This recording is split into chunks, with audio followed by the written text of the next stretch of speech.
দেশে ইদানিং মধ্যরাতের নাটক অনেক বেড়ে গেছে। কদিন আগে দুদিন আগেই স্বরাষ্ট্র উপদেষ্টা মধ্যরাতে প্রায় ফজরের সময় নাটক করলেন, সংবাদ সম্মেলনের নাটক। এবার তার দেখা দেখি ছাত্র উপদেষ্টা আসিফ মাহমুদ সজীব ভূঁইয়া তিনিও এবার প্রায় তাহাজ্জুদের সময় এই নাটক করলেন। গত রাতে তিনি তেজগাঁতে বিজয় সরণিতে সাংবাদিকদের ডেকে নিয়ে কি বললেন, কি নতুন তথ্য দিলেন সেটা খুব একটা বোধগম্য হলো না। এরকম নাটকের মাঝেই অন্যদিকে ভারত থেকে শেখ হাসিনা ফিরছেন বাংলাদেশে, এই খবরটা ছড়িয়ে পড়ছে। কি হচ্ছে আদতে সব মিলিয়ে, বিশেষ করে সেনাপ্রধানের বক্তব্যের পরে কি ঘটতে যাচ্ছে সেই আলোচনাই করব এই ভিডিওতে। থাকবেন।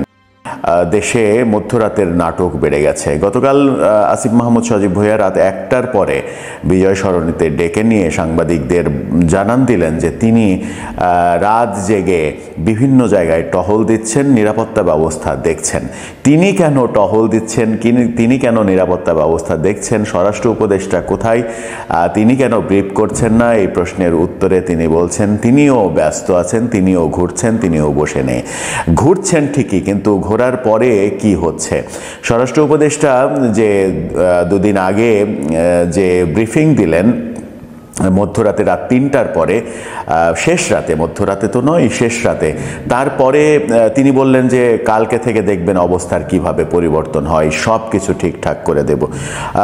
তারপরে কি অবস্থা ঠিকঠাক হয়েছে? তারপরে দেশে অন্তত সংবাদ মাধ্যমেই খবর এসেছে অন্তত 12 থেকে 15টি বিভিন্ন ঘটনা। টাঙ্গাইলে স্কুল ছাত্রদের পিকনিক বাসে, 4টি বাসে একসাথে ডাকাতির ঘটনা ঘটেছে এবং ছাত্রদের কাছ থেকে সব কিছু কেড়ে নেওয়া হয়েছে। গাজীপুরে কেরানীগঞ্জে মা তার কন্যা সন্তানকে নিয়ে কোচিংয়ে গিয়েছিলেন, তাকে খুন হতে হয়েছে। এরকম দৃশ্য আমরা কিন্তু তারপরে দেখেছি। অন্তত 10-12টা ঘটনা, এরকম চাঞ্চল্যকর ঘটনা ঘটতে দেখেছি।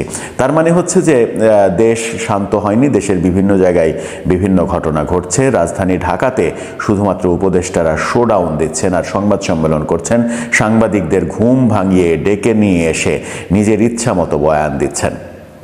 এদিকে পুলিশের ডিএমপি কমিশনার তিনি বলেছেন অপরাধ আগেও হয়েছে, অপরাধ বিভিন্ন সময় হতেই পারে, এরকম নানা রকমের গাণিতিক সংজ্ঞা তিনি দেওয়ার চেষ্টা করেছেন। আসিফ মাহমুদ সজীব ভূঁইয়া বলেছেন যে গত 6 মাসে বড় অপরাধ কমেছে, এখন নাকি বড় অপরাধ হয় না, এখন ছিনতাইয়ের মতো ছোট অপরাধ হয়।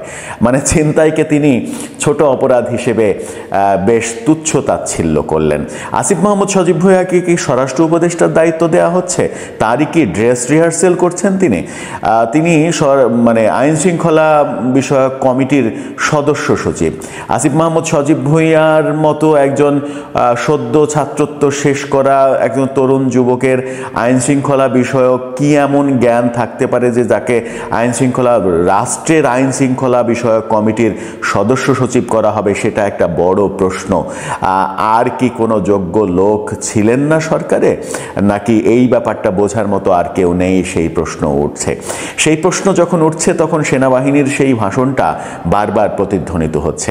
বিশেষ করে গত রাতে আসিফ মাহমুদ সজীব ভূঁইয়া যেটা করলেন সেটা সেনাবাহিনী প্রধানের বক্তব্যের পরের অ্যাকশন, মানে রিয়াকশন, এমনটাও অনেকে মনে করছেন সেনাপ্রধান একটা ধাক্কা দিলেন, তারপরে সরকার একটু নড়ে চড়ে বসে একটু শোডাউন দিতে হয় তাই শোডাউন দিলেন, কিন্তু কাজের কাজ আদৌ কিছু হচ্ছে না। কাজের কাজ যখন হচ্ছে না তখন নানা রকমের গুজব গুঞ্জন কিন্তু ছড়িয়ে পড়ার আশঙ্কা রয়েছে। এই যেমন ভারত থেকে বিভিন্ন ধরনের খবর আসছে। ভারতীয় একজন সাংবাদিক বলছেন যে শেখ হাসিনা ফিরছেন।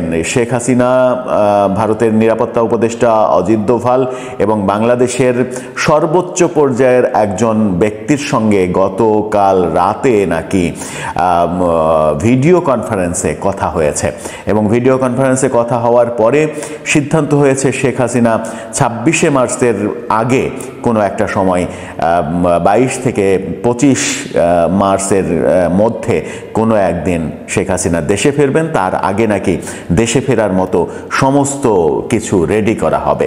এই যে খবরগুলো ছড়িয়ে পড়ছে কিংবা ছড়িয়ে ফেলা হচ্ছে, তার মূল কারণ দেশে অস্থিতিশীল পরিবেশ বিরাজ করছে।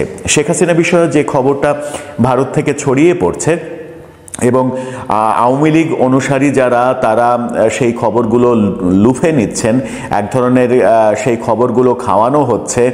সত্য মিথ্যা জানি না, যদি সত্য হয় তাহলে কি অবস্থা হবে সেটা খুব সহজেই অনুমান করা যায়, আর যদি মিথ্যা হয় তাহলে তো গুজব গুঞ্জন সেভাবেই অনুমান করা হবে। কিন্তু যদি গুজব গুঞ্জন হয়, সেই গুজব গুঞ্জনগুলো ছড়িয়ে পড়ার প্ল্যাটফর্মকে আমরা তৈরি করে দিচ্ছি না বর্তমান দেশের অবস্থার পরিপ্রেক্ষিতে?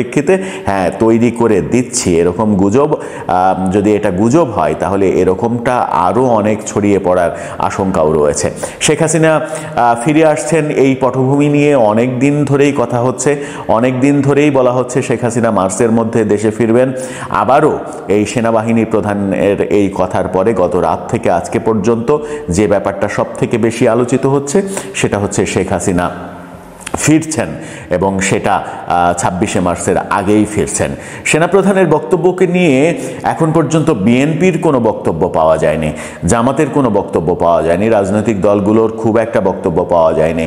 কিন্তু সাধারণ মানুষ যারা সরকারের সমর্থক, তারা সেনাবাহিনীকে শত্রু ভাবা শুরু করেছেন ইতিমধ্যেই।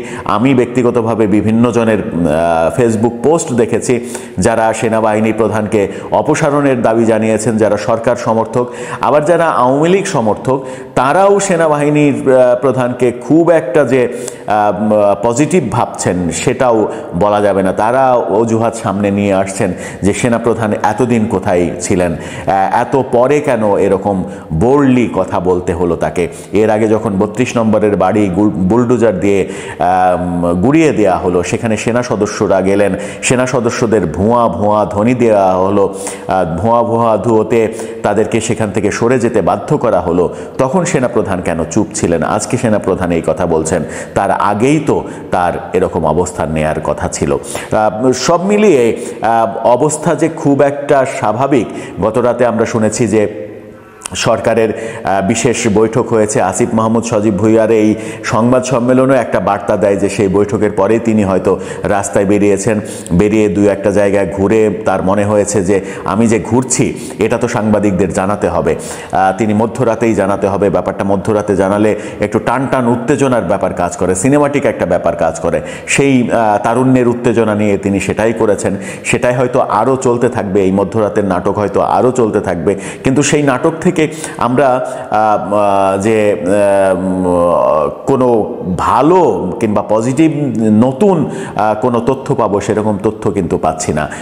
সেই একই বক্তব্য, একই কথা বারবার বলা হচ্ছে, এর বাইরে নতুন কোনো বক্তব্য কিংবা নতুন পরিস্থিতির যে উন্নতি হওয়া সেই ব্যাপারগুলো কিন্তু আমরা দেখছি না। দর্শক, আপনার কি মনে হয় সব মিলিয়ে শেখ হাসিনা ফিরে আসার ব্যাপারটা যে আবার ছড়িয়ে পড়েছে এবং সেটা 26শে মার্চের আগেই, সেই ব্যাপারে আপনার মতামত কি? এটা কি গুজব গুঞ্জন নাকি সত্যি? আপনার মতামত জানিয়ে লিখতে পারেন আমাদের কমেন্ট বক্সে।